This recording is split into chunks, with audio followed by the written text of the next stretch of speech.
His name is Mr. Anderson, and he's the CEO of the company. He buys me anything I want, and we have such a good time together. He's rich, and we get along so well. Having a sugar daddy who's the CEO is the best. No matter how much I spend, he never gets mad. When I pointed out her infidelity, my wife Lily and our daughter Mia said that without a trace of guilt. I had always been fed up with their attitude, but this time they had gone too far. Don't they realize what they've done is morally unacceptable? But if that's how they're going to play it, I have my own plan. Hey, Ken, can we get back together? Dad, I'm still your daughter, right? Can I come back home now? Seeing how quickly the situation had changed the next day, they clung to me. But it's too late now.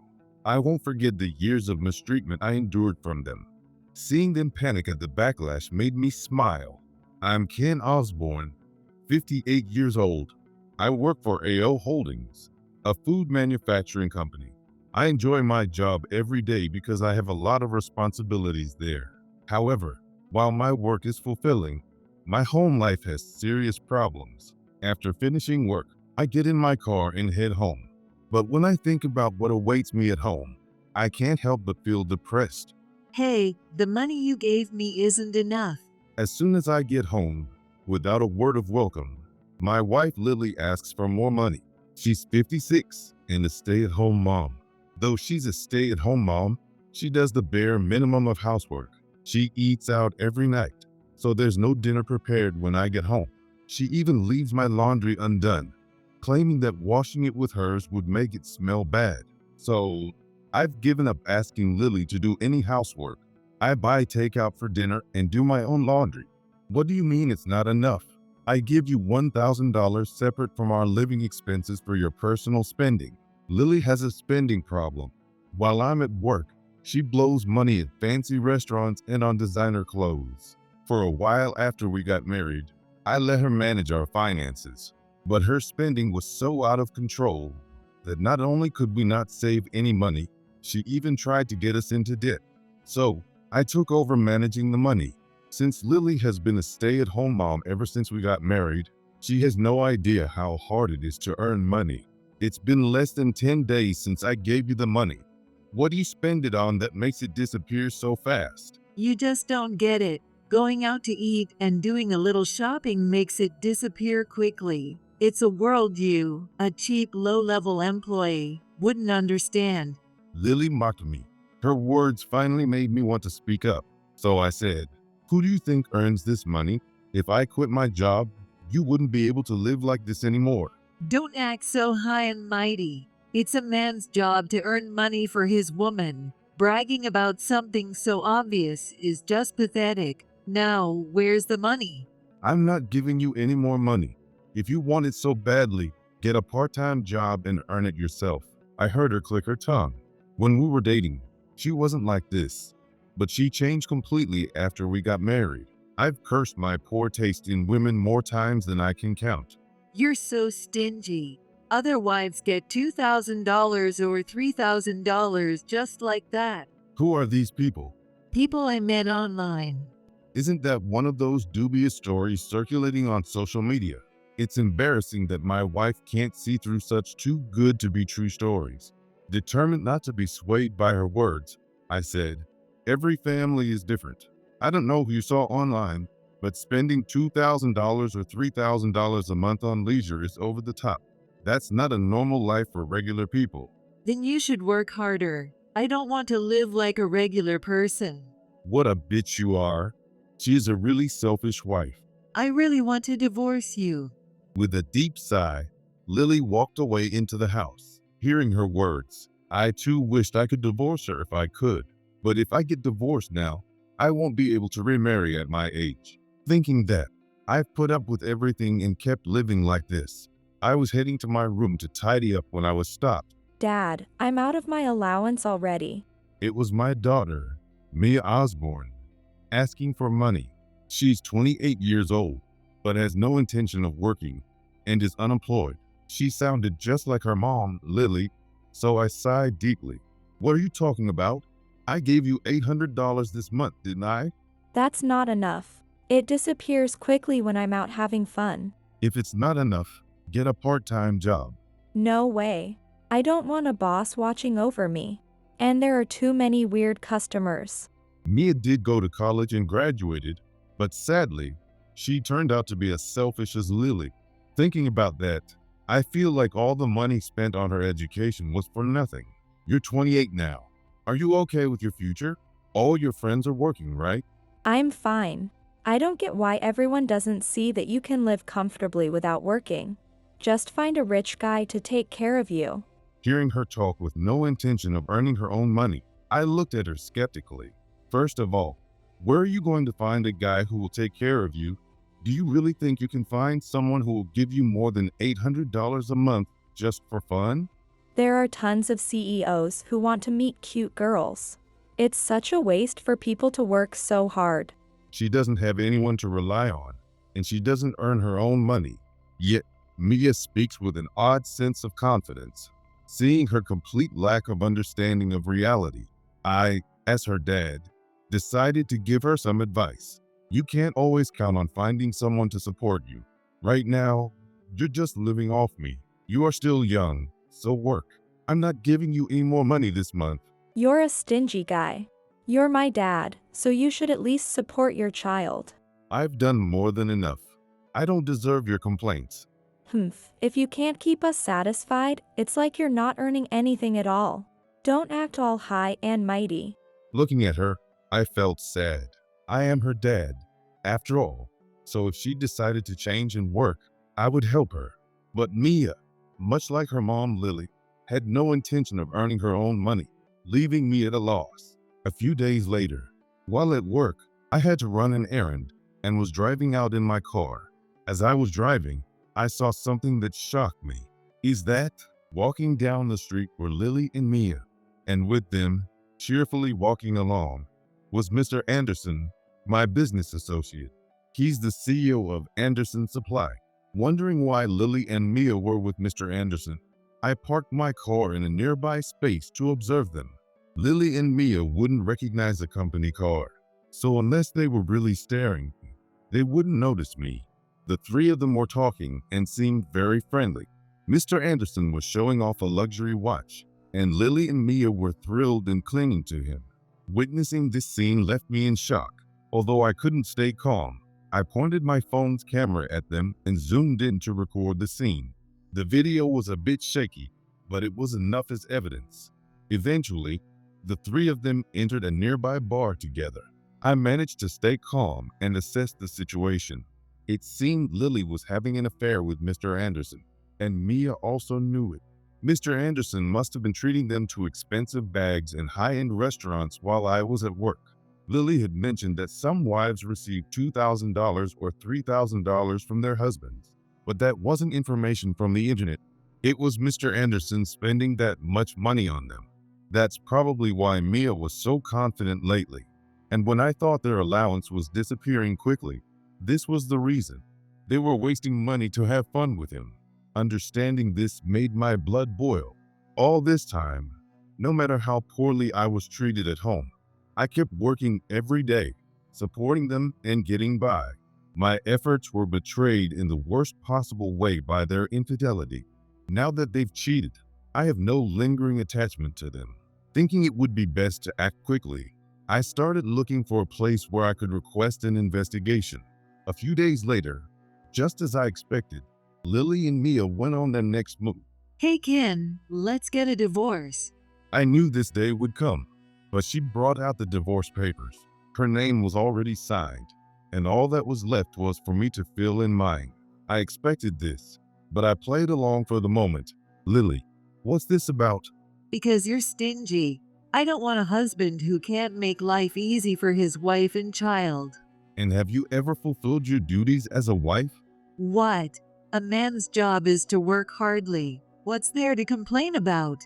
Sure, she does the bare minimum of housework, but it's not enough, and I've been doing my own chores. Still, I kept working to support Lily and Mia without complaint, and despite some restrictions, I gave them money for their leisure activities as they requested, but that wasn't enough for them.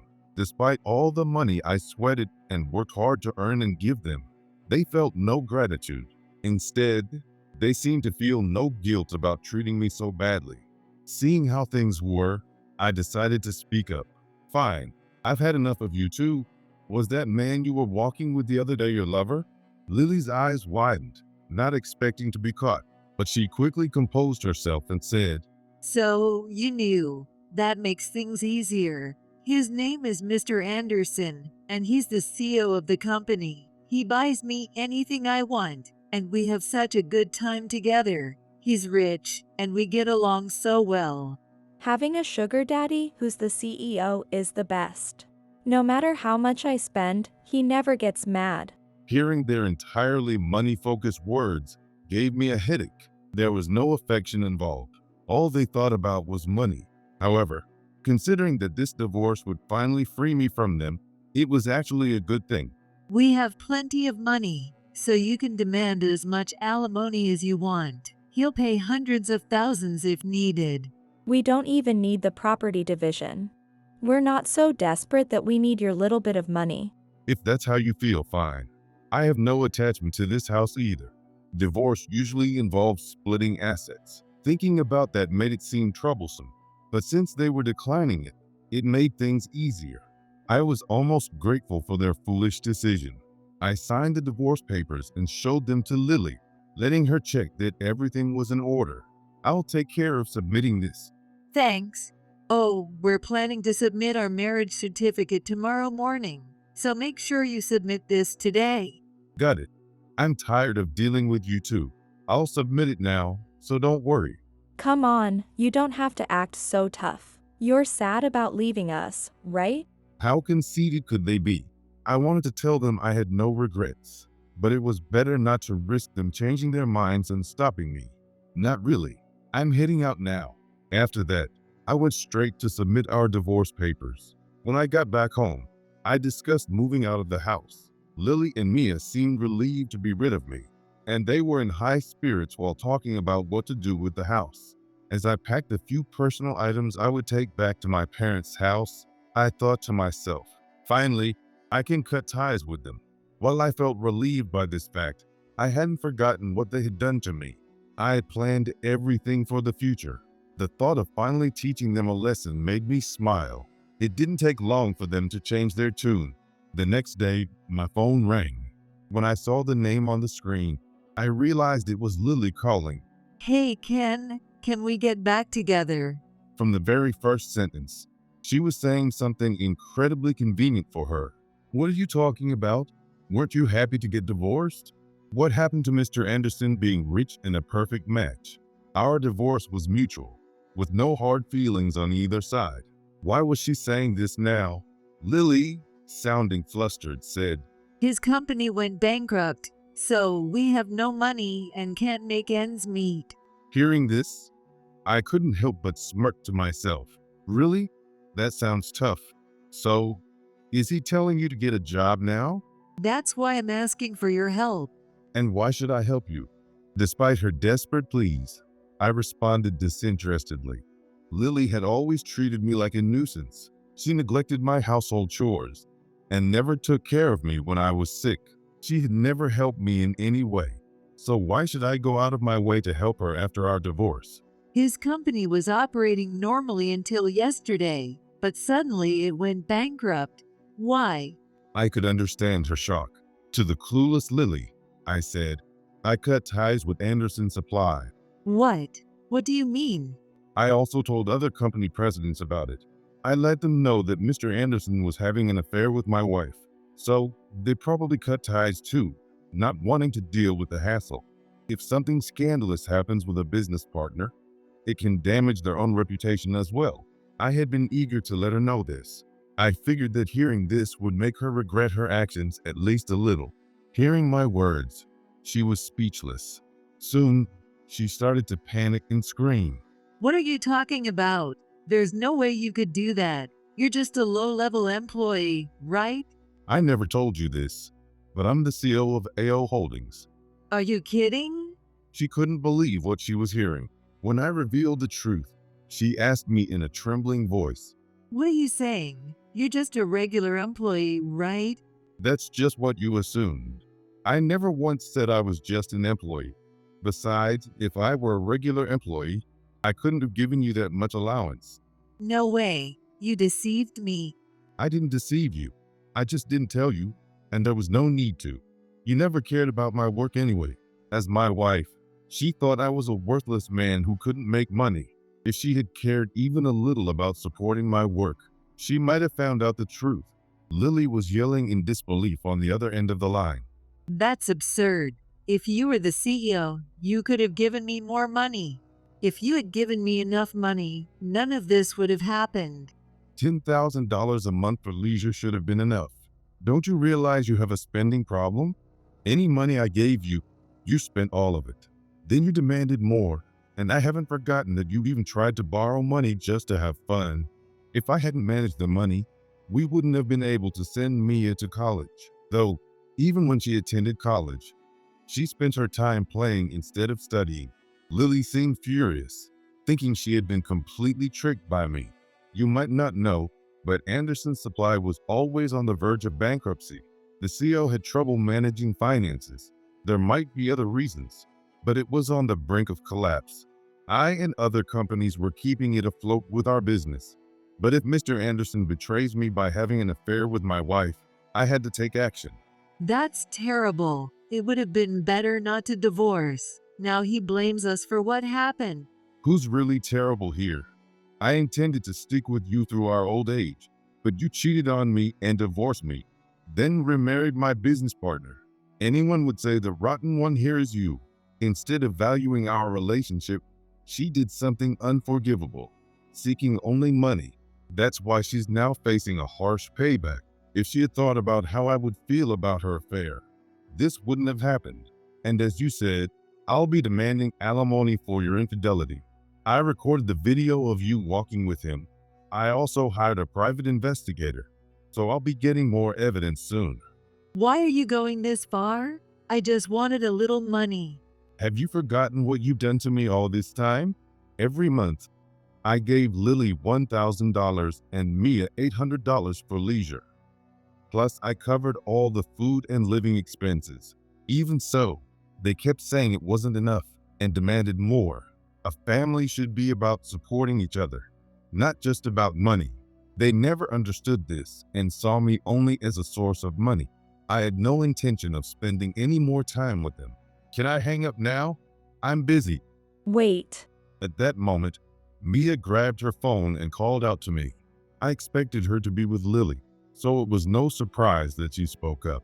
Hey, Dad. I didn't know you were the CEO. I'm sorry for saying those awful things.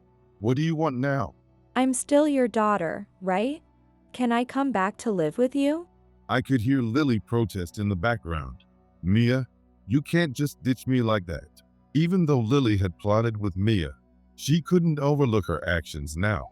Mia's request was certainly convenient for her, but I had no sympathy for Mia either. Who was it that insulted me and said she'd stay with Lily? That's because I didn't think it would come to this. How convenient that you changed your mind as soon as you found out I'm the CEO. As I pressed her, she stammered. Eventually, Mia said, Dad, please. If you don't help me, I'll end up living on the streets. That might be fine. If you don't like that, you can start working. You're still young enough to start over. But suddenly telling me to work is. You want money, right? Mia couldn't accept what I said and argued back. But why do I have to work? It's easier to get money from someone else. Hearing her response, I felt ashamed of her, my child. How did she turn out this way? And why wasn't Lily saying anything about it? But I no longer had any intention of interfering in her upbringing. Mia chose to stay with Lily, so they would have to manage on their own. If that's how you feel, go ahead. Anyway, I'm done with you both. Goodbye. I could hear them yelling, but I hung up. I blocked their messages and put their numbers on call rejection. For a while, I didn't hear from Lily or Mia. But then, unexpectedly, it happened. A few days later, as I was leaving work in the evening, I saw them waiting outside my office. Their claim of being in dire straits seemed true, as they looked completely worn out. Ken, please reconsider. Let's get back together. Dad, help us. You're the only one we have left. For people who had treated me like a cash cow, they sure had some nerve. They thought I had no money, which is why they chose divorce. But once their lover ran out of money and they found out I was the CEO, they wanted to reconcile. Who would help such shallow women? That's pretty convenient for you. You should have never divorced me in the first place. If I had known you were the CEO, I never would have divorced you, but you kept it a secret. So basically, you only saw me as a source of money? That's not. Lily faltered. Even now, despite her pleas, she still saw me only as a source of money. Ignoring Lily, Mia clung to me. Dad, his company went bankrupt, and now I have nowhere to go. I'm still young, and it's unfair for me to end up homeless. I see. So please help me. She acted like a tragic heroine, but I was the one who had been victimized. For years, they had treated me like a nuisance and constantly demanded money from me. I endured it for so long, but now I wonder how I managed to live in that environment. You're the one who gave up on me. But if I had known you were the CEO. I'm not giving you any more allowance. You don't want a father who won't give you money, right? Then it's better for us to cut ties. Please listen to me, Dad. I need you. Mia looked like she was about to cry, but I had no intention of helping her anymore. Shaking her off, I said, "Anyway, if you keep bothering me, I'll call the police. This is stalking." Stalking. How can you say such horrible things? We used to love each other so much. Even so, they probably had no other option but to cling to me now. They wouldn't easily let me go home. At that moment, someone else appeared. Mr. Osborne, please forgive me. It was Mr. Anderson, Lily's lover, because I cut ties with him and informed other companies about his misconduct. Anderson's supply went bankrupt. He knew he had earned my wrath by having an affair with Lily. That's why he was here, begging for forgiveness. Though I doubted this would improve his situation, he likely saw no other choice. With his arrival, Lily and Mia turned pale. Mr. Anderson. Gosh. Daddy. Mr. Anderson noticed Lily and Mia, and his face turned into a furious scowl. You two, how dare you deceive me?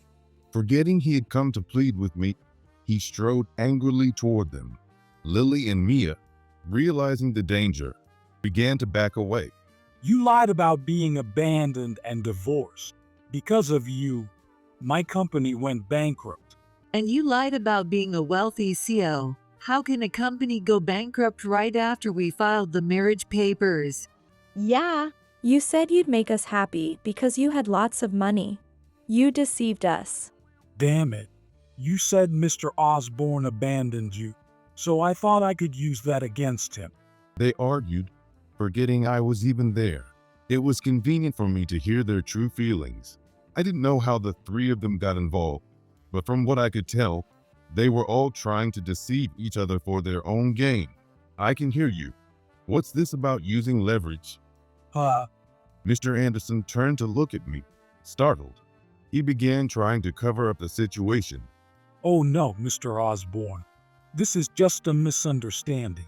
Mr. Anderson likely planned to use Lily and Mia to gain leverage for a favorable deal with AO Holdings. To do this, he tried to manipulate my ex-wife and daughter. So you approached Lily and Mia with that sneaky plan in your mind? No, it's not like that.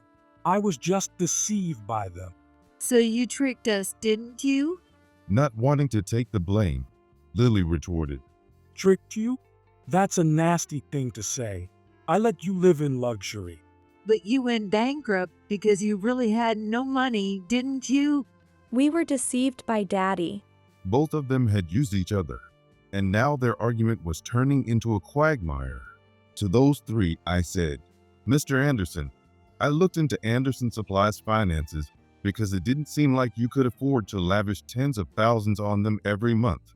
It turns out you were embezzling company funds, which drained the business. How did you find out? Former employees who lost their jobs after the bankruptcy told me. They had kept quiet before, but with the company gone, they had no reason to stay silent. Mr. Anderson looked stunned, not expecting me to know. I'm fed up with Lily and Mia, and I won't be asking you for alimony. But I've already reported the embezzlement to the police. Betraying your company as its CEO is a serious crime. You'll face the appropriate punishment. The police? Please reconsider, Mr. Osborne. We've worked together for so long. It's not about me. You stole from your company for personal reasons. As a fellow CEO, I find your actions unforgivable. No way. Hearing that I'd already reported him, Mr. Anderson collapsed in despair. Then I turned to Lily and Mia, and asked for you too. What do you mean? Mr. Anderson said we were just being used to blackmail you. Dad, you're the CEO, so you're kind-hearted, right? Please forgive us. We'll do whatever you say from now on. Trying to cling to me, they pleaded. I have no intention of forgiving your infidelity. I have already received the evidence from the private investigator, and I'll be demanding alimony soon. Besides that, you lied to Mr. Anderson, saying you were divorced or abandoned to get money from him. That's fraud. I'll be reporting your case to the police too. Call the police? What do you mean? We just went to some restaurants and got a few designer clothes. Mr. Anderson, feeling smug, said, Yes, that's right. I was tricked by these two. They told me she was divorced and abandoned months ago, but it was all lies. My company went bankrupt because of them. I'll be demanding compensation from you. You tricked us too. You approached us to blackmail Ken, pretending to be a wealthy CEO. Exactly. We can't believe you were the CEO of a company on the brink of collapse. That's the real fraud here. You flirted with me, even though you're still married. That's adultery, and I'll be demanding alimony for that too. Their argument devolved into a petty squabble. Both had ulterior motives and tried to use each other, resulting in this mess. Without honest work, they were reduced to this disgraceful conflict. As someone their age, I found it pathetic. Excuse me, is Mr. Anderson here? A police officer arrived. The unexpected presence made all three of them turn pale. Mr. Anderson, we're here regarding the embezzlement from your company. Please come with us. No, you've got it wrong. I was just being used. Meanwhile, Lily and Mia tried to sneak away. Noticing this, I called out to the officer. Excuse me, not only Mr. Anderson, but these two also committed fraud. Mr. Anderson can confirm this. That's right. They tricked me. If I'm going down, you two are coming with me. Why are you doing this? We only got a little money, that's all. I didn't do anything. Don't make things up. Despite being in front of a police officer, they continued their embarrassing argument. In the end, their bickering led them to inadvertently confess their crimes. All three were taken away in a police car, shouting as they went. Later, all three were convicted. Mr. Anderson, being the CEO who embezzled funds for his affair, was fined $50,000 and sentenced to 6 years in prison. Lily and Mia, who lied about their situation and made Mr. Anderson spend about $50,000 on their leisure, were also charged with fraud. They each received 6-year prison sentences. I also demanded $25,000 in alimony from Lily for her infidelity. Since Mia was complicit, I informed them that she would be responsible for paying as well. They would be serving time, and even after their release, they'd face a bleak future, burdened with the alimony payments. Mr. Anderson mentioned he would seek compensation and alimony from them too, but that wasn't my concern. The three of them could sort it out among themselves. As a result, I no longer received any contact from Mr. Anderson, Lily, or Mia, and I am now living peacefully. Without the burden of family troubles, I can focus on my work with ease. My parents were surprised to hear about the divorce, but after learning about the issues I faced, they agreed that it was for the best. Finally, I am free from years of worry. So, I plan to continue running the company and enjoy my remaining years with my parents.